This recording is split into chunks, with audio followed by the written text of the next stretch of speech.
Қайырлы күн, достар, қалдарыңыз қалай? Бүгін мен үйімді жинауымды түсірейін деп шештім. Бұл үйді мен әбеттен кейін бастадым.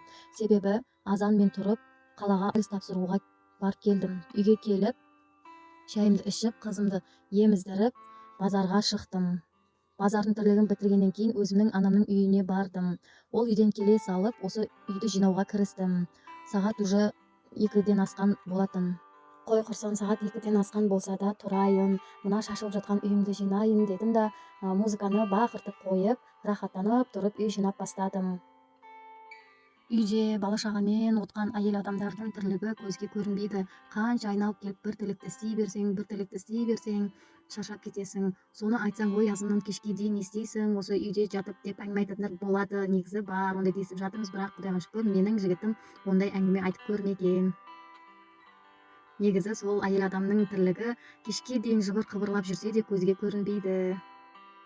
Арасында завтрактер бар, обед бар, ужиның бар, бала-шағаны қарайсың, ары-бері көтересің. Далаға шығудың өзі бір қиынға соғып кетеді әйел адам үшін.